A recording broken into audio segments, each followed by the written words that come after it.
आप सबको सलाम, जय मसीह की।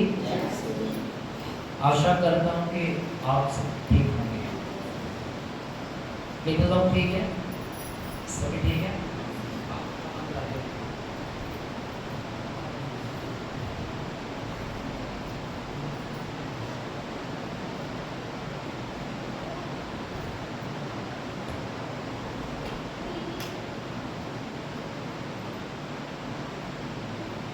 अपने पड़ोसी की तरफ देखेंगे, उससे हाथ मिलाएंगे और कहेंगे आपको यीशु मसीह के मुर्दों में से जी उठने की बधाई हो। मुरझाए हुए चेहरों से ना बोले, हंसकर बोले, कहें आपको यीशु मसीह के मुर्दों में से जी उठने की बधाई हो। आपसे आवाज ज्यादा उसकी खड़ा है। आप इतने लोगों को उस अकेले की आवाज इतनी ज्यादा थी। अच्छे से हाथ मिलाएंगे, फिर कहेंगे आपको यीशु मसीह के मुर्दों में से जी उठने की बधाई हो। आमीन, हालेलुया, हालेलुया। मेरी तरफ से भी आप सबको हैप्पीएस्ट ईस्टर डे, यीशु मसीह के मुर्दों में से जी उठने की आप सबको बधाई और मुबारकबाद हो। Hallelujah, hallelujah. कितने लोग खुश हैं आज? कितने लोग खुश हैं? आमीन, आमीन। मैं देख रहा हूँ कि आज बहुत सारे लोग नहीं आए। इस चर्च के कुछ जो पुराने विश्वासी हैं वो भी नहीं आए।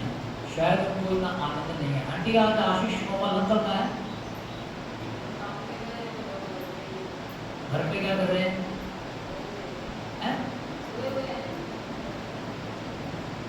हमको पता नहीं था क्या संडे है।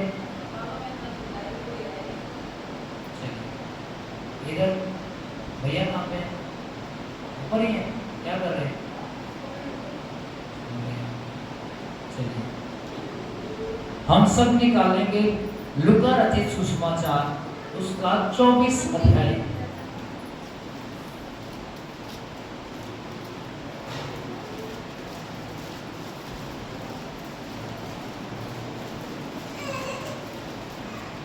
लूका रचित सुसमाचार उसका 24 अध्याय, उसकी पहली आयत को हम पढ़ेंगे। मिल गया सभी को? लूका रचित सुसमाचार 24 अध्याय उसकी पहली आयत में लिखा है, परंतु पहले सप्ताह के दिन बड़े भोर को वे उन सुगंधित वस्तुओं को जो उन्होंने तैयार की थी लेकर कब्र पर आई। उन्होंने पत्थर को कब्र पर से लुढ़का हुआ पाया, पर भीतर जाकर प्रभु यीशु मसीह का शव ना पाया। जब वे इस बात से भौचक्की हो गई तो पूरे छलकते वस्त्र पहने हुए उनके पास आ खड़े हुए। जब वे डर गई और धरती की ओर मुंह झुकाए रही तो उन्होंने उनसे कहा, तुम जीवितों को मरे हुओं में क्यों ढूंढती हो? Hallelujah, hallelujah. ये बातें किसने बोली उनको? इन्होंने बोली? किसने बोली? अरे बोलो, किसने बोली? जुबान है, किसने बोली? ऊंची बोलो। आप भी नहीं बोल रहे सभी। किसने बोली ये बातें?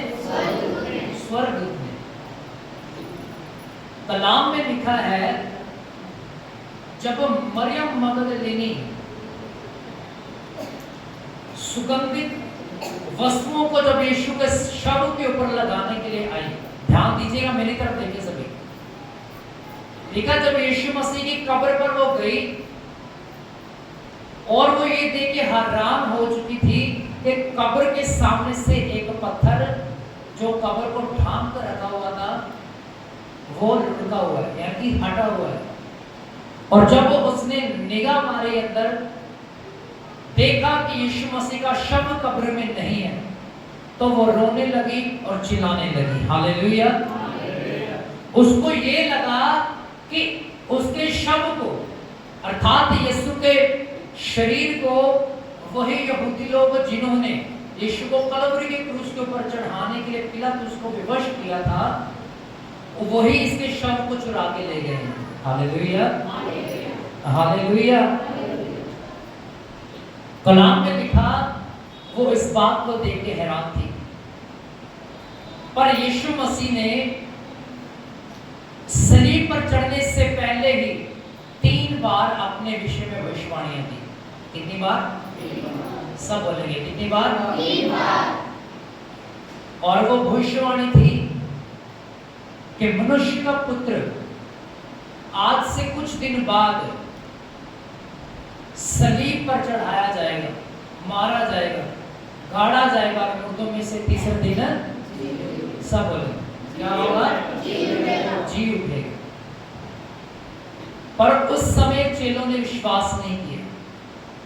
दूसरी बार फिर यीशु मसीह यही भविष्यवाणी की कि मनुष्य का पुत्र उसके विरोधियों के हाथ में सौंप दिया जाएगा, अवश्य है कि वो मारा जाए और मुर्दों में से तीसरे दिन जी उठेगा। यीशु मसीह ने मंदिर के बाहर अर्थात चर्च के बाहर खड़े होकर कहा, इस मंदिर को ढा दो, मैं 3 दिन बाद इसे फिर से खड़ा करूंगा। लिखा उस जगह पर यहूदियों ने यीशु मसीह को पकड़ा और कहा, इस सुलेमान की अटारी को बनाने में कितने साल लग गए और तू कहते से तोड़ दो, मैं इसे 3 दिनों में बना दूंगा। पर वो इस बात को समझ नहीं पाए कि यीशु मसीह असल में उस चर्च के बारे में नहीं, मंदिर के बारे में नहीं, बल्कि इस मंदिर, इस देह के बारे में बात कर रहा था। Hallelujah, hallelujah. किसी ने उसके ऊपर विश्वास नहीं किया, किसी ने भी उसकी बातों पर ध्यान नहीं दिया कि वो कह क्या रहा है। आज भी जब एक पुलपट के ऊपर खड़ा होकर पादरी बोलता है, प्रचार करता है, कोई उसकी बात को समझने के लिए तैयार नहीं होता, समझ में नहीं आती वो बातें। क्यों? क्योंकि वो आत्मा जो यीशु मसीह में था वो आज कलीसिया के अंदर नहीं है। वो सामर्थ जो यीशु के अंदर थी पर अब वो कलीसिया के अंदर नहीं है। ध्यान से सुनेगा, आज हम यीशु मसीह के जी उठने के बारे में तो सीखेंगे, पर हम वचन में क्यों नहीं बने रहते हैं, क्यों उसके अनुसार नहीं चल पाते हैं, आज हम उसकी ओर ज्यादा ध्यान देंगे। हम सबको पता है यीशु मसीह जीवित है। इस जगह पर जो काम होते हैं वो उसी के द्वारा होते हैं, किसी इंसान के द्वारा नहीं होते, हम सबको पता है। और जो सबसे जरूरी बात है वो पवित्र आत्मा के विषय में सीखना जरूरी है। कलाम में लिखा है, यीशु मसीह ने जो बातें अपने चेलों को बताई वो उनके पल्ले नहीं पड़ रही थी। आज भी वैसा ही है, जब यीशु मसीह अपने खातिमों के द्वारा अपने लोगों से बातें करता है उन्हें समझ नहीं आती। बड़ी बड़ी डींगे तो मारते हैं, बड़ी बड़ी बातें तो करते हैं हम कि हम परमेश्वर के लिए ये कर देंगे, परमेश्वर के लिए वो कर देंगे, पर करते कुछ नहीं है। वादे करके तोड़ देते हैं, वादे करके मुकर जाते हैं। हमारी एक जुबान नहीं है, पर आपकी तरह, आज की कलीसिया की तरह भी एक चेला यीशु मसीह का था। जब यीशु मसीह ने कहा कि मेरा मरना बड़ा जरूरी है, पतरस चिल्ला उठा और कहने लगा, ऐसा हो ही नहीं सकता कि मेरे रहते तुझे कोई हाथ लगा दे। प्रभु, मैं तुझे मरने नहीं दूंगा, मैं तुझे तेरे विरोधियों के हाथ में जाने नहीं दूंगा। लिखा यीशु मसीह ने उसे डांटा और कहा चुप रहे। और कुछ ही दिनों के बाद यीशु मसीह ने उसके विषय में भविष्यवाणी की, जब तक तू 3 बार मेरा इनकार ना करे मुर्गा बांग नहीं देगा। हालेलुया। पढ़ा बाइबल में किसी ने? कितनों ने पढ़ा इस बात को? Hallelujah, hallelujah. लिखा यीशु मसीह ने कहा मुर्गा तब तक बांग नहीं देगा जब तक तू 3 बार मेरा इनकार ना कर दे। इनकार क्यों किया गया? क्योंकि पवित्र आत्मा नहीं थी, पवित्र आत्मा की सामर्थ नहीं थी। यीशु मसीह प्रचार कर रहा था लोगों के बीच में, लोग चंगे हो रहे थे, आज भी लोग चंगे होते हैं। मैं सच बता रहा हूँ, वही घटनाएं जो यीशु मसीह के समय में हो रही थी, वही चीजें आज हमें दिखाई देती है, कलीसियाओं में नजर आती है। चाहे इस कलीसिया में देखो, चाहे अन्य कलीसियाओं में आप देखो, यीशु मसीह बातें तो करता था, यीशु मसीह स्वर्ग राज्य के ज्ञान को भी अपने लोगों के बीच में देता था, परंतु उसके लोग जो सुनने वाले थे वो समझ नहीं पाते थे। सुनते तो थे पर समझ नहीं पाते थे। चेलों ने आके यीशु मसीह को बोला कि हमने इन बातों का, जो तू स्टॉक में बातें करता है, एग्जांपल दे दे के बात करता है, तो हमें समझा। क्यों? क्योंकि उनके अंदर पवित्र आत्मा नहीं था। पर यीशु ने कहा तुम्हें स्वर्ग के राज्य की क्या दी गई है? समझ दी गई है। स्वर्ग राज्य के भेदों की समझ दी गई है, पर तुम फिर भी नहीं समझते। आज भी ऐसे ही होता है। पास्टर कहता है प्रार्थना करो, 5 दिन प्रार्थना करते अच्छे से, 6वें दिन फिर वही हाल है। क्यों? क्योंकि समझने के लिए और समझाने के लिए अंदर पवित्र आत्मा नहीं है। समझने के लिए और समझाने के लिए, कुछ सीखने के लिए पवित्र आत्मा नहीं है। जब पवित्र आत्मा होगा तब सामर्थ पाएंगे। हालेलुया। प्रेरितों की किताब 1:8 में लिखा है, जब पवित्र आत्मा तुम पर आएगा तब तुम सामर्थ को पाओगे। आमीन। कब सामर्थ पाएंगे? अरे बोलो कब? सुनील भैया कब पाएंगे? और कोई बता सकता है कब सामर्थ पाएंगे? अभी बोला मैंने, जब पवित्र आत्मा आएगा तब हम क्या पाएंगे? सामर्थ पाएंगे, तब हम समझ पाएंगे उसकी बातों को। जब तक पवित्र आत्मा नहीं है तब तक हम यहूदी बने रहेंगे, फरीसी बने रहेंगे, सदुकी बने रहेंगे, सिर्फ लोगों का न्याय करते रहेंगे। अपना न्याय कब करेंगे? Hallelujah, hallelujah. स्वर्ग की बातों को समझने के लिए पवित्र आत्मा की जरूरत है। जैसे एक घर के दरवाजे को खोलने के लिए चाबी की जरूरत पड़ती है, ताले को खोलने के लिए चाबी की आवश्यकता होती है, वैसे ही परमेश्वर की बातों की समझ पाने के लिए, ज्ञान पाने के लिए पवित्र आत्मा का होना बड़ा जरूरी है। हालेलुया। बड़ी धीमी बात से बोलेंगे हालेलुया। दोनों हाथों को नीचे करके बोलेंगे हालेलुया। दोनों हाथों को नीचे करके बोलेंगे हालेलुया। याद रखें, जैसे एग्जांपल दी, अगर आपके घर में, आपके कमरे में ताला लगा है, अगर आपको उस दरवाजे को खोलना है तो पहले आपको क्या करना पड़ेगा? क्या करनी पड़ेगा?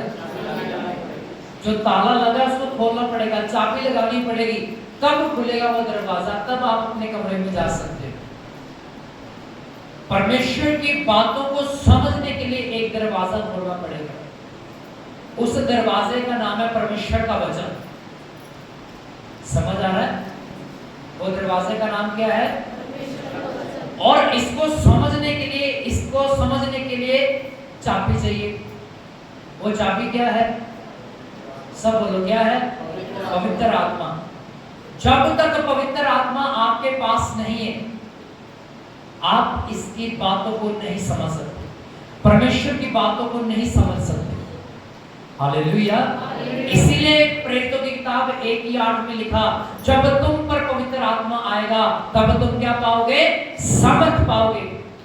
परमेश्वर को समझने की, उसके कामों को करने की, वचन को पढ़ने की, प्रार्थना करने की सामर्थ तब तुम पाओगे जब पवित्र आत्मा आएगा। हालेलुया। यीशु मसीह मुर्दों में अपने बल से नहीं जिया, कब्र से अपने आप बाहर नहीं आया। एक चाबी थी कब्र को हटाने के लिए, कब्र के मुंह को खोलने के लिए, यीशु को बाहर निकालने के लिए। वो कौन सी थी? पवित्र आत्मा। क्या था? सब बोलो क्या था? और वही पवित्र आत्मा आपके और मेरे जीवन में आना चाहता है। इसीलिए प्रेरितों की किताब प्रकाशित वाक्य 3:18 में लिखा है, देख वो तेरे हृदय के द्वार पर खड़ा खटखटाता है। यदि तू उसके आवाज, उसके शब्द, उसकी आवाज को सुने और अपने हृदय के द्वार को खोले, वो तेरे भीतर आएगा, तू उसके साथ भोजन करेगा और वह तेरे साथ भोजन करेगा। वो आपको रोटियां बना के नहीं खिलाएगा, वो अपने वचन के बारे में बात कर रहा है कि वो तुझे अपने वचन का भोजन करवाएगा, तू उसके साथ भोजन करेगा और वो तेरे साथ। Hallelujah, hallelujah. कोई जोर से बोल सकता है हालेलुया? कोई चिल्ला के बोल सकता है हालेलुया? याद रखिए, जिस यीशु मसीह को मृतों में से पवित्र आत्मा ने जिलाया, वही पवित्र आत्मा आपकी मुर्दा जिंदगियों को यीशु मसीह के नाम में जिलाएगा। Hallelujah, hallelujah.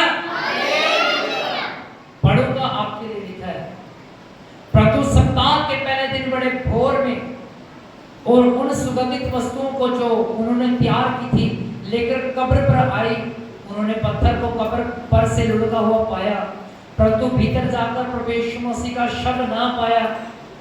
जब वे इस बात से भौचक्की हो रही थी तो देखो, दो पुरुष झलकते वस्त्र पहने हुए उनके पास आ खड़े हुए। जब वे डर गई और धरती की ओर मुंह झुकाए रहती थी, उन्होंने उनसे कहा, तुम जीवित को मरे हुए में क्यों ढूंढती हो?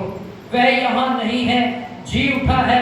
स्मरण करो कि उसने गलील में रहते हुए तुमसे कहा था, अवश्य है कि मनुष्य का पुत्र पापियों के हाथ में पकड़वाया जाए, क्रूस पर चढ़ाया जाए और तीसरे दिन जी उठे। Hallelujah, hallelujah. उन स्वर्गदूतों ने उन बहनों को बोला, तुम जो जी चुका है उसे मृतों में क्यों ढूंढने के लिए आई हो? याद करो, तुम्हें उसने गलील में क्या बोला था कि मेरा मरना जरूरी है, मनुष्य के हाथ में जाना जरूरी है, कब्र में जाना जरूरी है, पर तीसरे दिन मैं जी उठूंगा।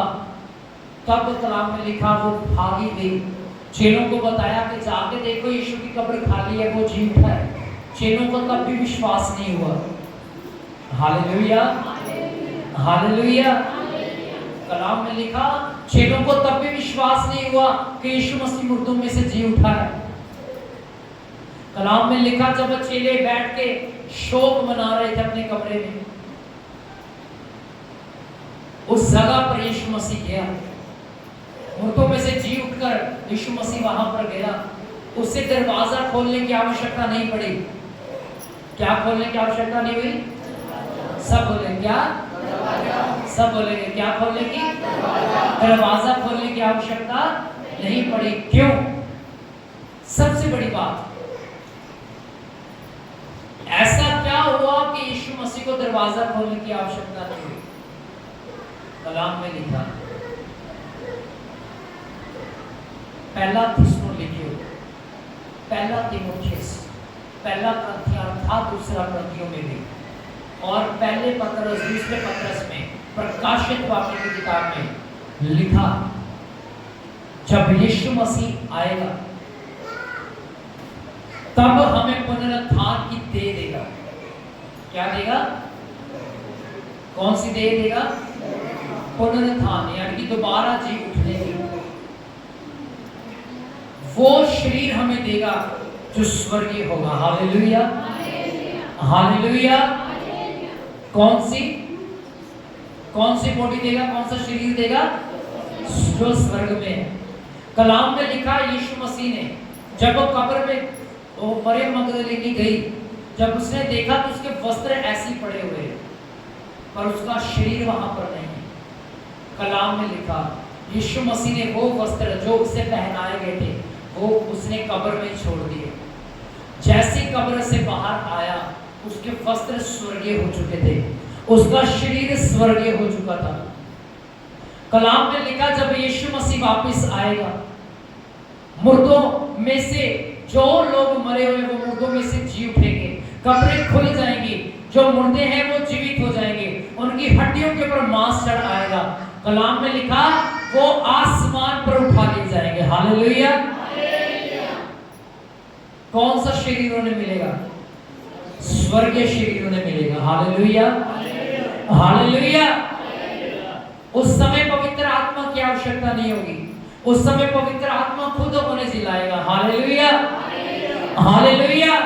जिस यीशु को पवित्र आत्मा ने मुर्दों में से जी उठाया, वो आपकी मुर्दा जिंदगियों को भी यीशु मसीह के नाम में उठाएगा। आमीन, हालेलुया।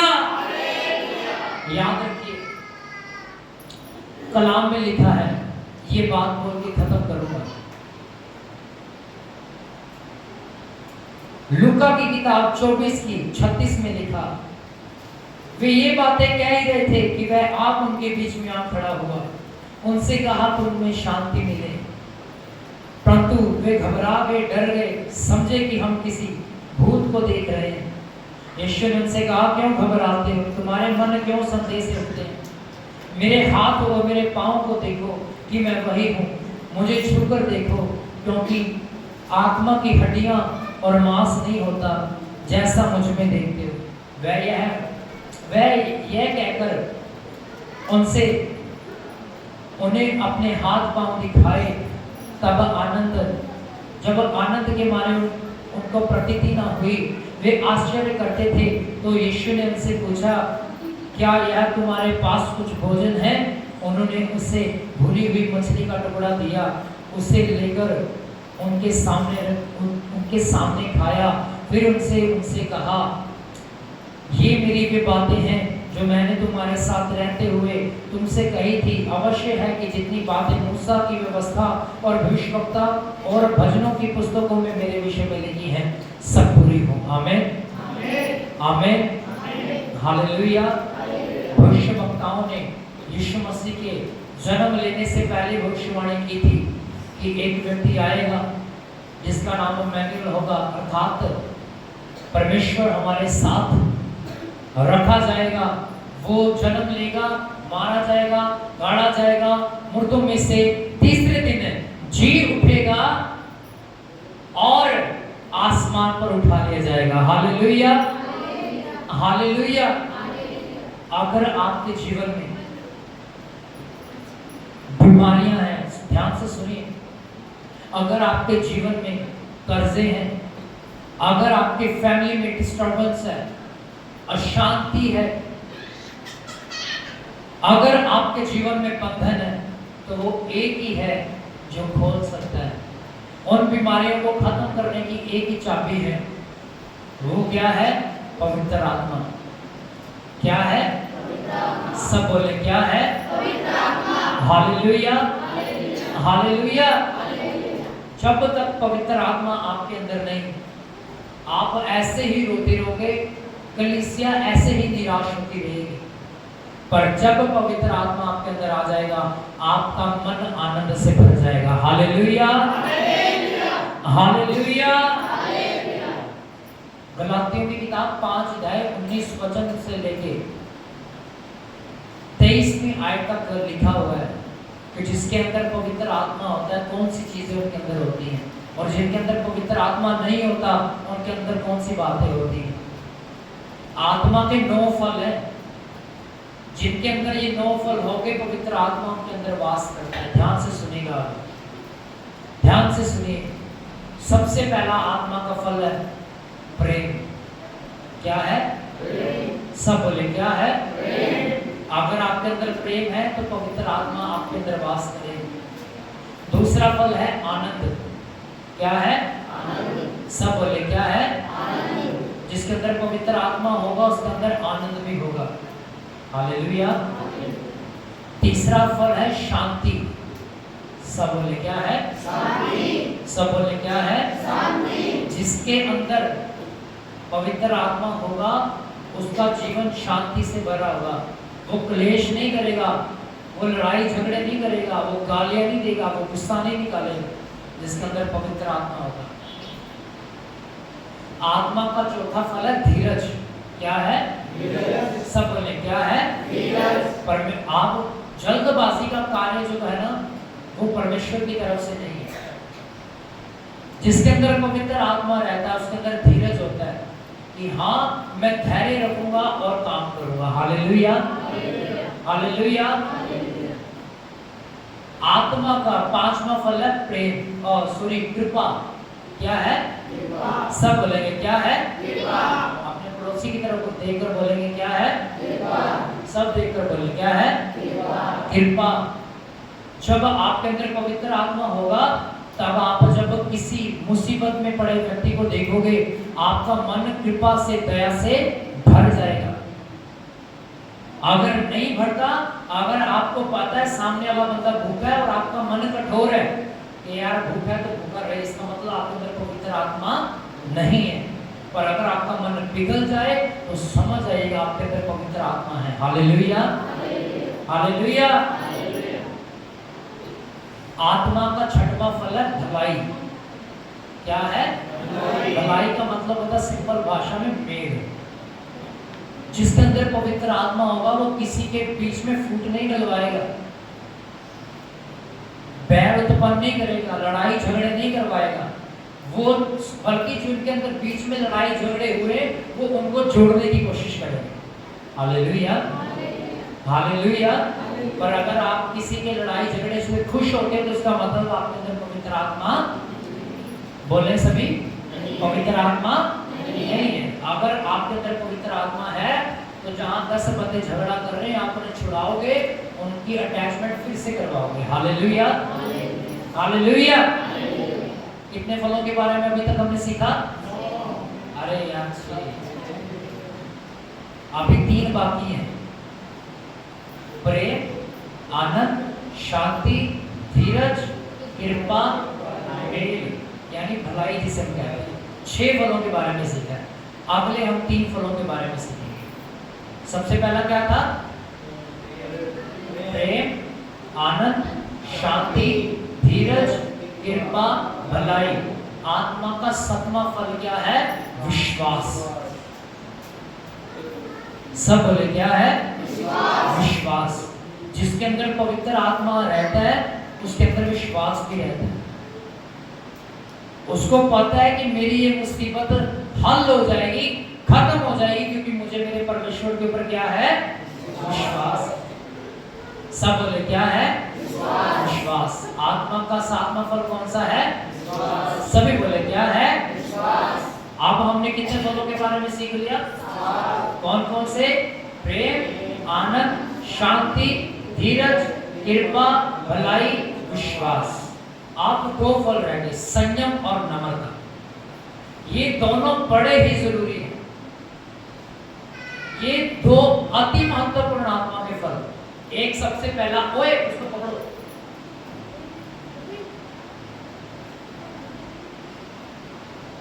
दो फल आत्मा के जो लास्ट के जो सबसे महत्वपूर्ण है। सबसे पहला प्रेम है जो वो सबसे उत्तम। नम्रता और संयम के बारे में हम सीखेंगे। जिनके अंदर पवित्र आत्मा रहता है उनके अंदर नम्रता भी रहती है। यीशु मसीह ने कहा यदि कोई तेरी एक आंख पर थप्पड़ मारे तो दूसरा भी क्या कर दे? क्या कर दे? फेर दे उसकी ओर, यानी कि आगे कर दे कि ले इस पे भी मार दे। हालेलुया। ये है नम्रता। जिसके अंदर नम्रता नहीं है वो थप्पड़ खाकर 10 थप्पड़ और मारेगा सामने वाले। Hallelujah, hallelujah.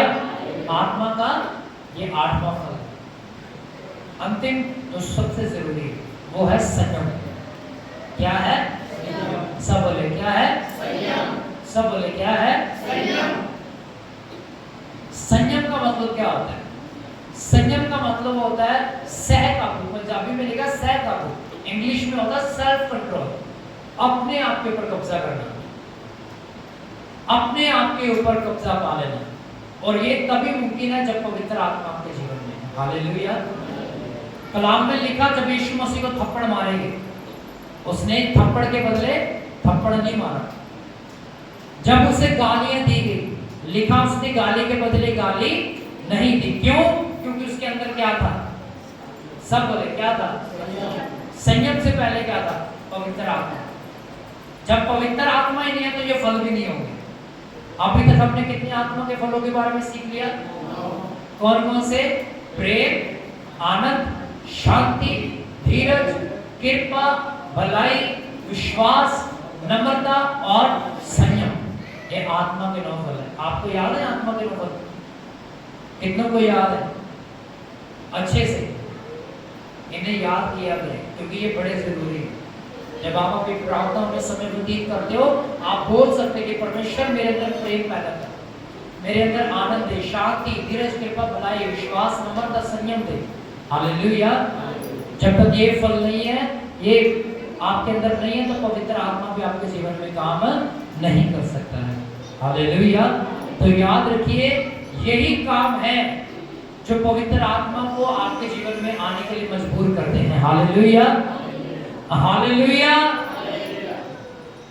बड़ी धीमी आवाज से बोल रहे, थक गए हो? कितने लोग थक गए हैं? जो नहीं थकेगा वो बोलेगा हालेलुया। फिर से बोलेंगे हालेलुया। यीशु मसीह को मुर्दों में से किसने जिलाया? किसने जिलाया? सब बोले, किसने जिलाया? वही पवित्र आत्मा जो हमारी मुर्दा जिंदगियां हैं, क्या करेगा? वो जिलाएगा, जीवित करेगा। आमीन। वो करेगा तब जब ये आत्मा के फल हमारे जीवन में होंगे। जब तक हमारे अंदर उठने की, जीवित रहने की इच्छा नहीं होगी। Hallelujah, hallelujah. पर एक गुड न्यूज जो है वो ये है कि यीशु मसीह हमारा कब्र में नहीं है। आज भी यीशु मसीह की कब्र क्या है? खाली है। क्यों? क्योंकि वो मुर्दों में नहीं है, मुर्दों में से जी उठा है। हालेलुया। आइए एक जोरदार ताली हम परमेश्वर को दें। जोरदार ताली बजाएं, जोरदार। आमीन, आमीन। आइए सब अपनी आंखों को बंद करेंगे। प्रभु जी धन्यवाद देते हैं, हम प्रार्थना करते हैं यीशु मसीह के नाम में। आपने मौत के डंक को तोड़ दिया मेरे पिता, आपने मृत्यु के ऊपर फतह पाई है, आप मृत्यु के ऊपर जयवंत हुए हैं। प्रभु हम आपका धन्यवाद करते हैं। प्रभु जी हम आपके नाम को बड़ी महिमा देते हैं। खुदावन आप हमारी मुर्दा जिंदगियों को आप आशीषित करें, फिर से उठाइए मेरे पिता, इस्तेमाल करें, आकर आपको मिले यीशु नाम में। आमीन, हालेलुया। अगर मृत्यु यीशु मसीह के ऊपर फतह नहीं पा गई, अगर मृत्यु यीशु मसीह के ऊपर जयवंत नहीं हुई, तो वो मेरे ऊपर और आपके ऊपर भी जयवंत नहीं होगी। हालेलुया। क्योंकि यीशु मसीह ने मौत के डंक को क्या कर दिया? सब बोले क्या कर दिया? क्या कर दिया? तोड़ दिया है। Hallelujah, hallelujah. और अब हमारे ऊपर मृत्यु का कोई अधिकार नहीं है। आमीन, हालेलुया। अब समय है कि हम ऑफरिंग को लेंगे, अपने ऑफरिंग को अपने हाथों में लेंगे। प्रभु जी धन्यवाद।